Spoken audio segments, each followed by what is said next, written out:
Welcome to the Doctor's Kitchen with me, Dr. Rupy. This is the podcast recipe that I did for Sue Armstrong, who is a science writer and the author of one of the most amazing books that I've ever read. It's called Borrowed Time, and it's about the science of how we treat aging and potentially reverse aging as well. Sounds very far-fetched.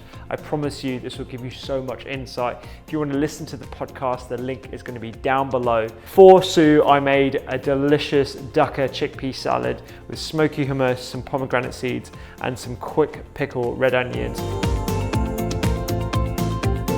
So we chatted on the phone, and I remember you saying that you like pomegranates.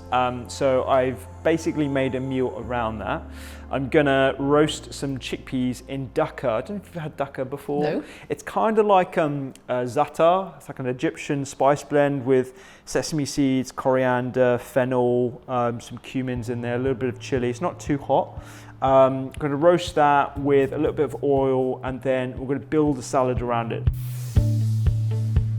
I grew up in a medical family, completely medical family, and I was always interested in medicine, but I always wanted to be a writer. And then when I was a very, very young mum, I had this urge to do it, so I just started writing at my kitchen table. I had got two small boys and I needed some more work. And somebody said to me, you know, the World Health Organization has all these articles which are sent in from the field by doctors that need sprucing up to put them in their journals and so on. Right. So why don't you write to WHO? And it just happened to land on the right desk. And this guy got me to do some editing. Then he took me over to Geneva and he became my mentor, and he was wonderful. And I happened to be working at WHO when the first mention of HIV appeared in that journal. What was it called?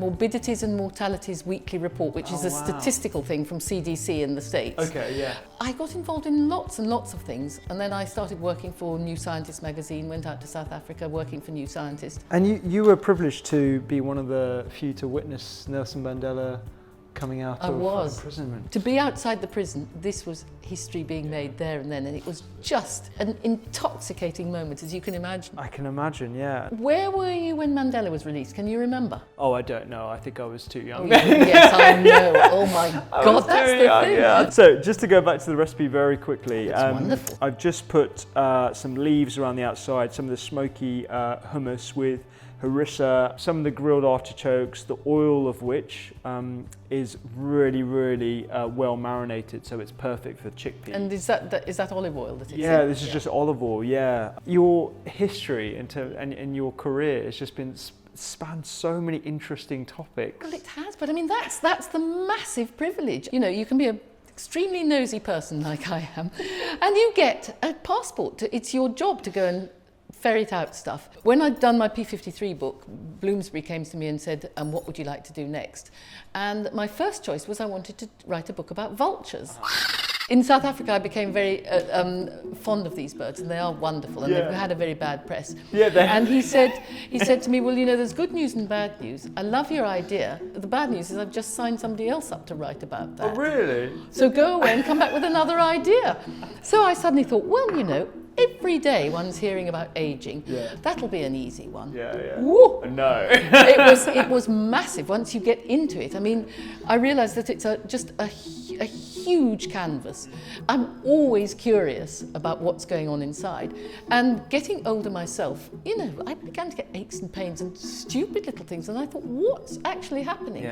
So I took a leaf out of Gunther von Hagen's. You remember he did that wonderful exhibition, The Body Worlds. Have you seen his Yes, Body I Worlds? have. Yeah, I went. This was when I think I was in medical school. He inspired, I think, a whole generation of people to go into medicine based on those exhibitions. I think it still goes on. It does. They're all around the place, and you know they were very controversial because people thought that it was ghoulish because they were real people. Some of my fondest memories at medical school were doing anatomy sessions because we were really fortunate at Imperial. We actually had our own cadavers that we would share with essentially about 15 of us, and most medical schools have pro sections, so everything's already pre-dissected. One of the things that we were taught right from day one is to be exceptionally respectful of the cadavers. That there's real people who'd given their bodies for science, even though it does seem a bit ghoulish. It's the reality of life, really. It is. Yeah. you know, most people wouldn't get the healthcare they get without pathologists. One of my pathology friends phoned me and said, "Sue, look what they're calling us in the paper. They're calling us doctors of death." So I did some radio programs, and then the Pathological Society came to me and said they were important.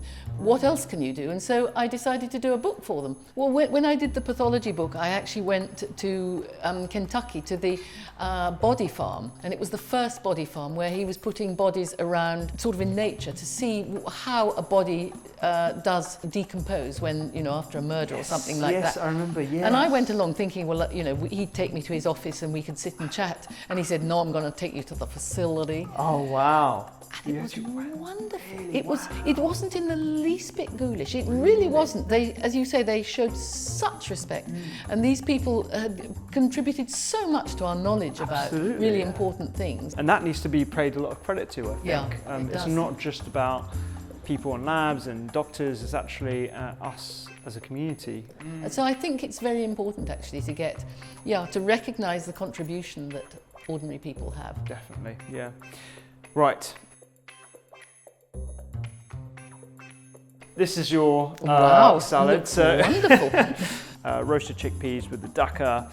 We've got tons of things there for your gut health, plenty of different phytochemicals in the greens. We've got some ferments in there as well, a little bit of grilled artichoke and some pomegranates, obviously. And the phytochemicals do what? What's? So phytochemicals are like my favourite subject. They're literally like thousands of them. I think we've isolated over 5,000 now. And they are essentially micronutrients that we don't recognise as necessary or essential, like vitamins and minerals, but they are responsible for different processes, including cell signaling, mitochondrial function. They change the function of some of our longevity genes, like SIRT1s and Really? Yeah. There's some incredible stuff that we know about phytochemicals, and that's why it's all about nutrient density. It's about diversity and colours. To simplify it, you want to get as much complexity into your food as possible. So, all right, let's go into this. If you want to watch the rest of or listen to the rest of our conversation, click the link down below and you will have the link to the full podcast where we chat about everything to do with aging, whether it's a disease, how to treat it, and how to delay it as well. We'll catch you there. Thank you so much for watching this video. There's so many others for you to enjoy right here. Check out thedoctorskitchen.com, sign up to the newsletter where I give science-based recipes every single week. There's a podcast, there's 2 books, there's loads more content on social media, doctors_kitchen, and I hope to see you there.